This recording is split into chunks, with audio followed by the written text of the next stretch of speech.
the energy in which you do things, very important, so like this. So if you're setting a boundary, there's two ways to walk out of a room. One is out of frustration and one is out of self-love. And walking out of the room in frustration looks and feels like, I'm done with this. I'm not putting up with this crap. I'm leaving. That's what it looks like. That's what it feels like. That's what it sounds like, and it has a certain energy to it. But walking out of the room in self-love looks and feels like, this is not the way that I want to live my life. So I'm just going to exit the situation at this moment. Namaste. You're listening to the Savannah Podcast. Join us on an exploration of Eastern spirituality, yoga philosophy, and conscious living for the new age. This podcast is a production of SavannahSpirit.com, the best place to shop for unique clothing, spiritual handcrafted jewelry, healing gemstones, and fair trade gifts from the Far East. Now, here's your host, Brett Larkin. Hello, Savannah family. Thank you so much for being here and for all the love you give this show. Today, we're talking a lot about love, self-love, and how to set boundaries. This is such an important topic. If you're maybe like me, struggling to practice self-love or set boundaries, this episode is for you. We are talking to life coach and spiritual teacher Glenn Ambrose. He's going to tell us about the mental shift that we need to make in order to increase our self-esteem and self-love. He's going to tell us the question that we must ask before we practice self-care in order to really make it worthwhile. This was a big epiphany moment for me. He's also going to talk to us about boundaries, what they are, how to set them, and the step that's often missed when trying to relay your boundaries to someone else, and also what to do when you can't distance yourself from negativity. All of this is coming up, so many practical tips that you can take into your own life.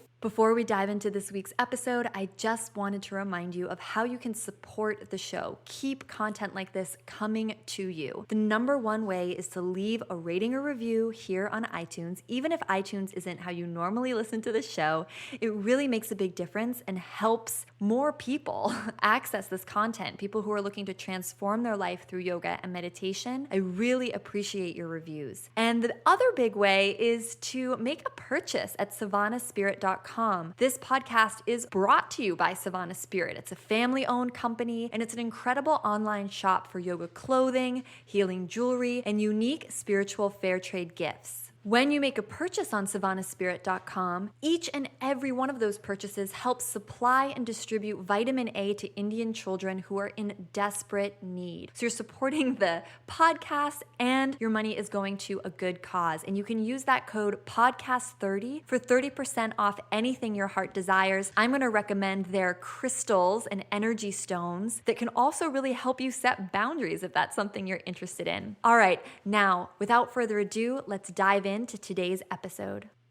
Glenn, thank you so much for coming on the show. You're very welcome. My pleasure. Now, I know that you are a life coach, and maybe you can explain to the listeners a little bit about what that means. And I know then we're going to talk about kind of a nice framework that you have for working with folks. But before we talk about that, just what is a life coach? I think sometimes people are confused about that term. Yeah, I get that question a lot, and it's as my personal business unfolds, I think the answer develops, and shifts here and there. But like a life coach, what I try to do is get a clear picture of where people are now, and then where they want to go, and then get them there. It's the way I say it's very action oriented. It's very future oriented. Sometimes we have to look back at the past to kind of understand why we are where we are now, but we don't linger there. So it's very future oriented and action oriented. I want people to experience happiness and fulfillment. And what I found is that the reason that most of us are not is because we need to adjust our perspectives. So our perspective and our perception is our reality. So just by having somebody take a situation and say, okay, what if you looked at it this way? And all of a sudden you see the lights come on and go, oh, okay, I never looked at it that way. And when it clicks deep inside of them, you see something shift. And then they can start functioning with life from a different perspective. And that's really what I try to do, is I try to shift perspectives so they see things in a different way, a little healthier way, so they can kind of come at life from a different point of view. I love that you're sharing that, because it reminds me, as you know, Savannah listeners are pretty savvy yogis, and they are very interested in meditation. And some of them are familiar with the Yoga Sutras. And the Yoga Sutras, they talk about this. Patanjali talks about this right from the beginning, that it's really our perception of the world that's the problem. So it's kind of like the problem's actually you. And he talks a lot about how whether there's an actual threat or an actual problem or just a perceived one, that your mind fluctuations, the vritti, the mind chatter in your head kind of reacts the same way. So whether there's an actual snake in front of us or we just think there's a snake in front of us, we're going to start having those same fearful thoughts that are then going to have a chain reaction in our whole body chemistry about, tensing us up and getting us in a fear state. And I know you're going to talk a lot about fear and love. But before we go deeper, I think it's really important what you're saying about it being action-oriented. And maybe you can just say a little bit more about how life coaching, or just in case any listeners have heard that term and they're like, what is that really about? Or they're curious about it, how it's different from maybe therapy or some of those other modalities that people are familiar with when they're, unhappy or want to make a change, like talking to a therapist. It sounds like this is different, correct? Yes. And, the thing to keep in mind is the life coaching, as well as psychology, count therapy, all that, there's so many different people doing it that have different styles, that I think you can find good people in all of the fields. And because I kind of preface that because the way I phrase it, sometimes people think that I'm putting down therapy and counseling, and I'm not. I think that there's a purpose for it. I think that it can help people in certain situations, and I think life coaching can too. And sometimes they overlap and sometimes they don't. But to me, the difference is life coaching is really action-oriented and future-oriented, like I mentioned. So it's, a lot of counseling and therapy, it tends to discuss things for long periods of time. And one of the things that a lot of my clients like from me, well, from the feedback I've heard anyway, that they like that I do is they'll sit down with me for one session. And in that session, they're walking out with new tools and their life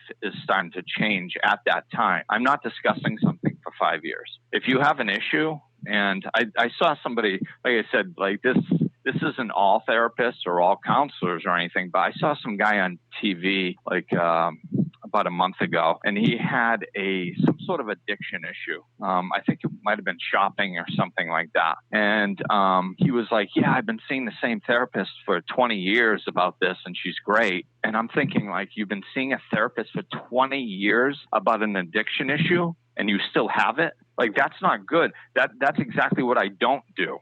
So what I do is if I see an issue, let's dive right in. And I try to get to the core of the issue too, because like we said, if you shift a perception about something, that shifts your reality about it. So if I can go down, I don't want to spend a lot of time shifting people's perspective on why they don't want to take out the trash and why they don't feel like doing the dishes. And that's like 6 million little perspectives I need to twist. So if I go underneath and get to the core of everything, shift that, then it shifts all the surface manifestations that was attached to. And that's how I get real, change very quickly, is really getting to the core of what's underneath things, shifting that perception. And then your life changes immediately. What's the most common core perception shift that you've seen in working with clients that needs to happen? Self-love. Self-love is I think the biggest one. It's our own self-perception. The reason that we are stuck in a job that we don't like is because we don't love ourselves enough. The reason that we're stuck in relationships we don't like is because we don't love ourselves enough. So that can be a core issue for a lot of different things. That it manifests in different ways in different people. But if you get underneath it, a lot of times there's a lack of self-love, because somebody that loves himself is not in a crappy relationship because they wouldn't subject themselves to that. They think too much of themselves to allow themselves to experience that on a daily basis, and it's the same thing with a negative job situation. So I think self-love is the most common one that I find, that needs to shift. We need to shift how we look at ourselves and shift our perspectives about ourselves. And then all of a sudden what we think about ourselves shifts. The experiences that we bring into our lives shifts. And how do people do that? I guess it's like the $1 million question, right? Because, especially in the yoga world, we hear a lot about self-love and, maybe it's taking time to meditate. Maybe it's taking a long bath. Maybe it's, creating more space for the activities you love throughout the day. But I think what you're talking about is like a million layers deeper than all of that. And it's really just about, do you value your time, your self-worth, I really feel like it's almost like a self-worth issue. And that's, not something that's going to be saved by like a bunch of bubble baths. Well, yes and no. I agree with you that it is deep, and it is deeper than we're looking at it. But the solution can be things, or at least part of the solution, I'll say, can be taking those simple things. Because like people ask me a lot of times, it's like, how do you raise your self-esteem? How do you raise your self-love? And it's like, well, do esteemable acts. That is one of the ways. Every time, you go to a yoga class or every time you meditate, a lot of times what people don't do is they're too focused on a task and they're not focused on why they're doing the task. And the why they're doing the task is really an important part. Like if you give yourself, you take a bubble bath and you go to yoga and you make time for yourself and all this stuff, and you're wondering why your self-love isn't expanding, it's because you're not taking the time and going, okay, why am I doing this? Before going into yoga class, sit in your car for a moment and just go, you know what? I cut this time out of my busy schedule because I love myself. I love myself, and this is for the betterment of me, as well as this is going to give me the ability to experience my life in a healthier, happier way. And sit down and actually let yourself feel it. We are vibrational beings. And oftentimes what we do is we try to get things intellectually, but we don't let them really ruminate in our physical being. And just to sit there and feel that love, even if it's for 30 seconds, and just feel the act of love that you're giving yourself by going to yoga, and then do it again when you leave, and do it while you're in the bubble bath, and do it when you're stopping at the store to pick up some flowers on the way home for yourself. If you do that every time, before and after, that's really what's going to build your self-love. And you'll actually, if you pay attention to how you're feeling as you're doing that, you'll literally feel your vibration raise. And that's how we change who we are as vibrational beings, is by physically raising our vibration, not just intellectually thinking, oh, I'm going to do this because I love myself. Next. It never gives us that moment to actually let our body feel what we're doing and why we're doing it, and feel that love that we're longing for.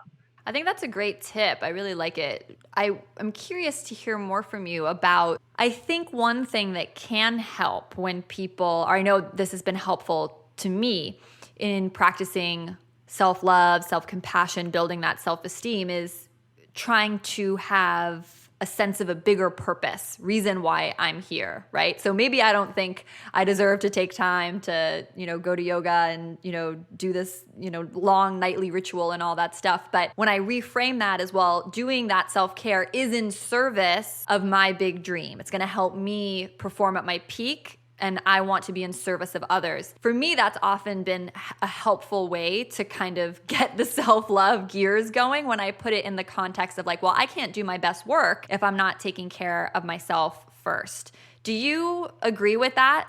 Yeah, absolutely. That's definitely something that I teach, especially like to parents. I mean, having children is such a wonderful motivator because like, like sometimes people ask me as a life coach, they're like, oh my God, your job must be so difficult, dealing with all this crap and these difficult people. Difficult people don't come hire a life coach. People who are ready to change come hire a life coach. They're not difficult. They're pliable. They're looking for change. So it's, I love my job, and it's wonderful because these people are looking for the change that I'm offering.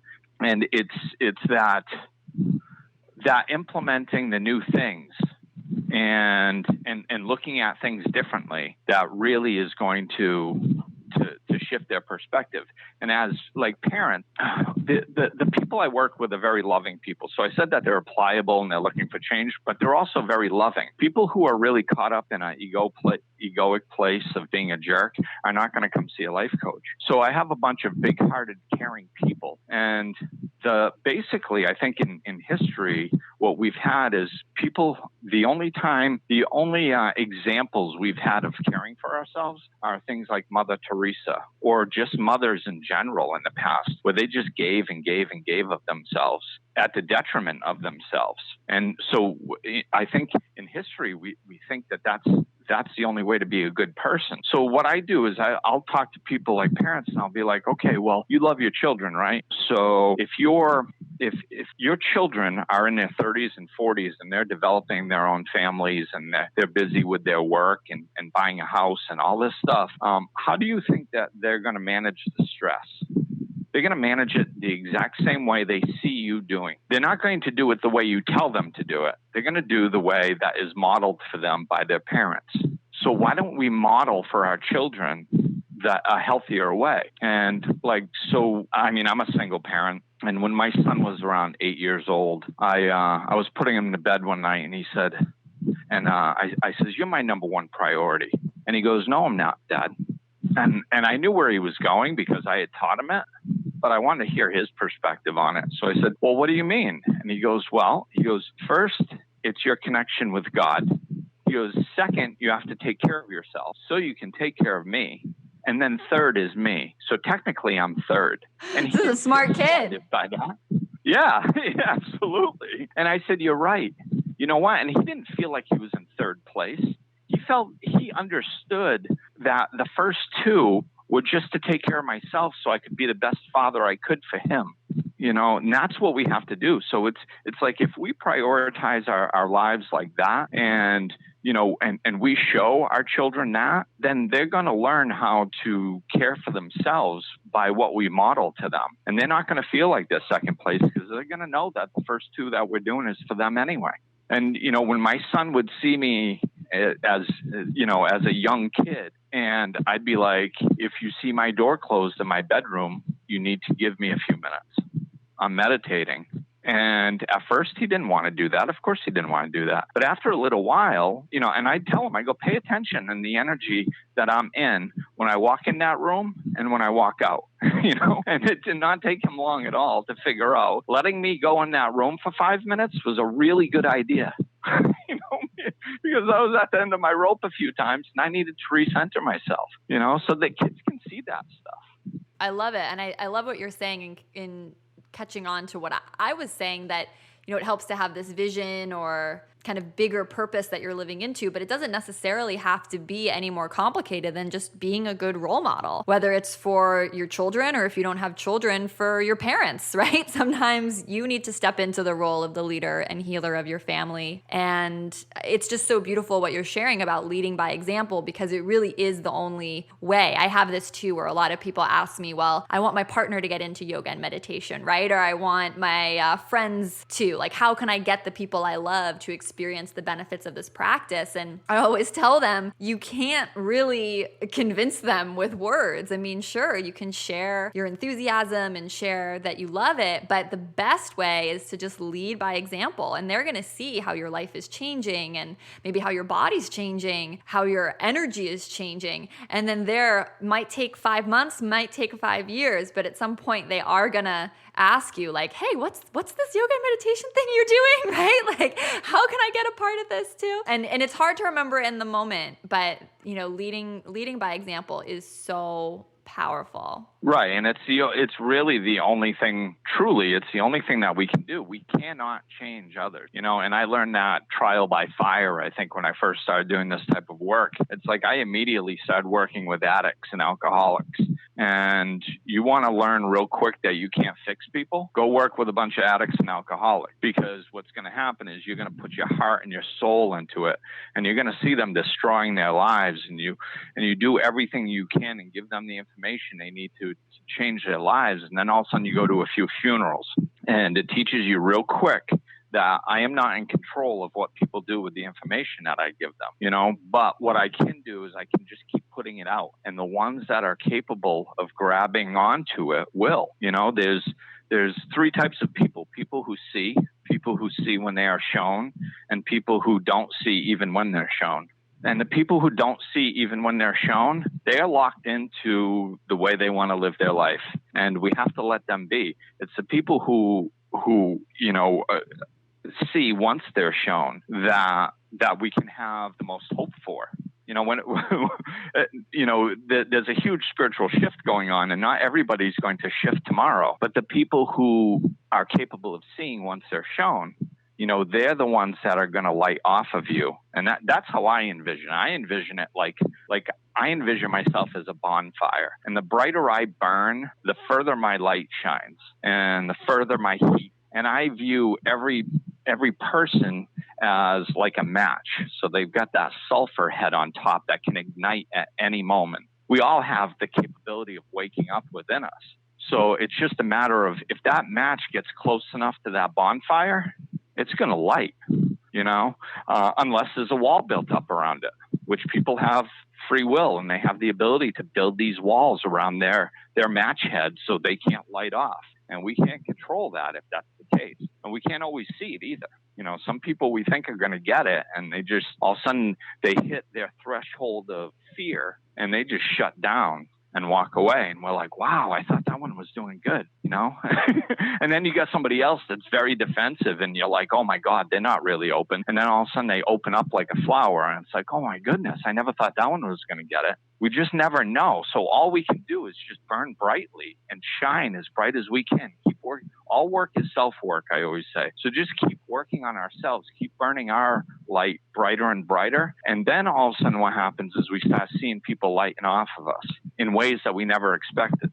I love this analogy that you're sharing of the bonfire, because so many of our listeners are also yoga teachers. And I think it's so important to share these words, because I think especially in the role of the teacher, or in the role of the coach, or maybe you're just the teacher of your family, like we said, the healer and leader of your family, it can be really frustrating when you don't see people around you changing, or you might take it personally, right? So I love what you're sharing here about how it's like you're just shining brightly, you're offering up what you're offering up, but you're not taking it personally if someone's match has a wall around it, like what you just described. One thing I want to ask you, Glenn, because I get asked this a lot, and I'm curious what you have to say about it, is people being worried about getting caught in someone else's negative energy, right? For example, like say there's a member of your family or someone you need to be around that really has that wall built up, like you talked about. And not just that, they're perhaps even hostile or unpleasant to be around. What do you suggest folks do in that situation to keep their light burning and shining bright while not kind of taking on the negative energy of someone they maybe just need to be close to? Yeah, and that's the kind of a tough one, just because, like, I call them repeat offenders. Those people that are negative in your life, but you can't get away from them. Sometimes it's an ex-spouse or a boss or a coworker or a family member. And it's you can't quite distance yourself from them a lot of times. But they do have that negative aspect, and I mean, the brighter I burn, the less they bother me. That's part of it, and I think, like, I'll try to simplify it as much as possible. So, because there's little variations off these, but that are unique to different circumstances. But I think the two big things is, one, burn brightly, self-work, take care of yourself. The higher your vibration is vibrating, then the less what they're doing is going to affect you. So that's one aspect. And then the other aspect is boundaries. It's another thing that I need to teach regularly is boundaries. And it's because, sometimes we put all this pressure on ourselves. This is what I did in my personal journey. I woke up dramatically 15 years ago. And then it took me like a year and a half, 2 years to get my feet back on the ground. And then the rest of my journey started from there. But since I woke up so dramatically in the beginning, people could viciously attack me, and I didn't even feel it. It would go right through me. I'd be like, boy, they're having a bad day. It was just, it wouldn't affect me at all. But once my feet got back on the ground a little bit and stuff, I wasn't at that same place. So then people would attack me, and I would put all this pressure on myself to raise my spirituality. Oh, geez, Glenn, you're not really spiritual enough. I thought you were spiritual, but what they're saying is really bothering you. So you must not be as spiritual as you thought you were. And that was just my ego trying to attack me. So the first thing I needed to understand was to stop judging myself and cut myself a break, and it's okay. But that right around that time, that's when I started looking around.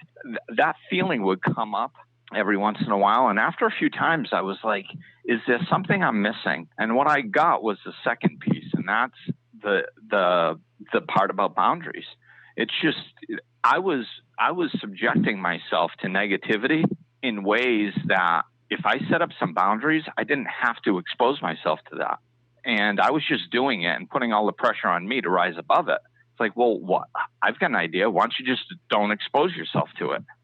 So. And Glenn, can you give the listeners some concrete examples of what that looks like? Because I think this idea of setting boundaries is huge, and this can really impact people who are listening, because I know for me too, this is something I'm constantly practicing and working on. And it comes back, I think, to self-love. Like we were talking about at the beginning, like if you were taking care of your own child, you might, choose not to take them into certain situations or to, not let them see the awful, terrible thing on the TV type of thing. But when it comes to ourselves, we often don't have that same sense of caretaking and setting up boundaries for ourselves. So do you have a concrete example that you can share from either a client, anonymized, of course, or yourself, where you set up a boundary that was really helpful?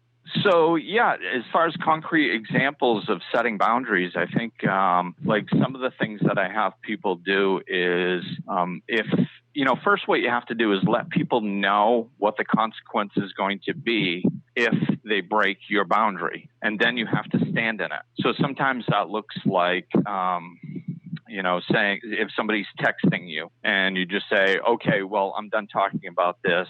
Let's just drop it. And they keep texting. You just let them know. You say, okay, I need to drop this topic. If you text again, I'm just going to turn off my phone, or I'm not going to reply, or I'm going to block your number, depending on the severity of the situation. And then whatever you say you're going to do, if they break that boundary, you have to do it.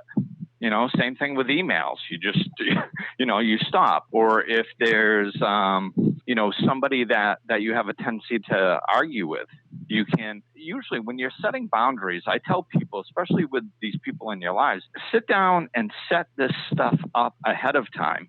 Like a couple, if when a couple fights, they fight unfairly, where there's yelling and name calling and all this type of dysfunction. You can sit down when everybody's calm and there isn't a fight and say, okay, we need to set up some new boundaries here because this isn't working. And, and have everybody agree, both sides agree on what the boundary is. Hey, we both have the ability to leave the room if the voices get raised. We both have the ability to say, hey, let's drop it and pick up at another time. And then do whatever you need to do to get out of the conversation, So leave the room, get in the car, take a drive, whatever. But just whatever boundary you set, you just have to stand in it. That's kind of the most important thing. And you have to understand that most times when you're setting boundaries with people, especially people who aren't interested in changing, they're going to push back. They're going to test your boundaries. And if you don't stand in the consequence that you said was going to happen, what you're doing them is actually the opposite of what you want. You're literally teaching them that when you say something, you don't mean it and you are not going to stand by it. So the situation just gets worse. So when you set a boundary, you actually have to stand in it and, stand by that boundary. Otherwise, the situation just gets worse. I really like what you're saying about consequences, because I think this isn't talked about enough. I think a lot of times when we talk about boundary setting, people tend to focus a lot on, well, you need to say no more often as sort of the solution. And I really like what you're sharing, which is, yes, maybe you need to say no, but it's really also saying, like, if there's a couple things that are detrimental to your well-being, whether it's someone always calling you or talking to you in a certain tone of voice or raising their voice, that you have a very clear consequence. For example, if you do that, that's fine, but you need to take full responsibility for the fact that you did that. I'm not going to help you get out of it. Or, if you raise your voice, I'm going to leave the room or something like that. And I think for a lot of people, and I don't want to say necessarily, but I think especially maybe for women, this can feel daunting. And it can feel like you're being mean and confrontational. What advice do you have for anyone who might feel that way? Like the fact that saying a consequence like this to someone pretty straightforward could feel like you're being mean or something like that, Yeah, and I think what we have to do, the biggest thing, and this is why I usually try to say, come up with a plan ahead of time while you're both calm, because the energy in which you do things, very important, so like this. So if you're setting a boundary, there's two ways to walk out of a room. One is out of frustration and one is out of self-love. And walking out of the room in frustration looks and feels like, I'm done with this. I'm not putting up with this crap. I'm leaving. That's what it looks like. That's what it feels like. That's what it sounds like, and it has a certain energy to it. But walking out of the room in self-love looks and feels like, this is not the way that I want to live my life, so I'm just going to exit the situation at this moment. That's got a completely different energy to it, a completely different feel to it. And that's what it is. As soon as we make it about the other person, you're bad, you're not doing what you're supposed to be doing, therefore I'm leaving.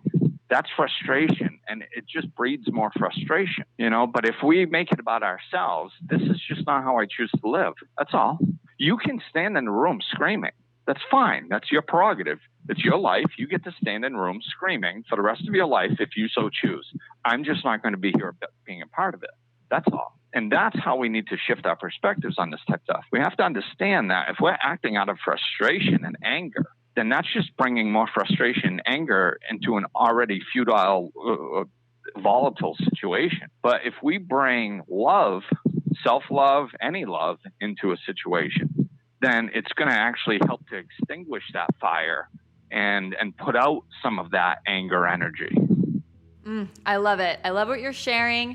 And listeners, we're going to be continuing this conversation with Glenn on Thursday's episode. We're going to be talking about the two core emotions that he really enjoys teaching about and sharing with his clients, and that is love and fear. We're also going to talk about forgiveness and continue a little bit talking about this boundary setting as well. So I very much hope that you'll tune in on Thursday so you can catch the rest of this conversation. For now, take some of these tips and this wisdom into your daily life. Let me know in the form of either an iTunes review or over in our private Facebook group, savannahspirit.com/group, how any of this information is affecting or resonating with you. I really would love to hear from you. For now, I'm wishing you so much love from my heart to yours. Namaste.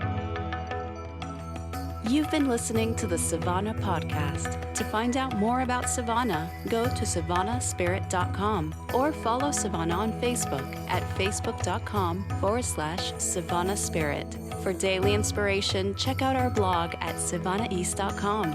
Be sure to join us next week for a new episode. And thank you for listening to the Savannah Podcast.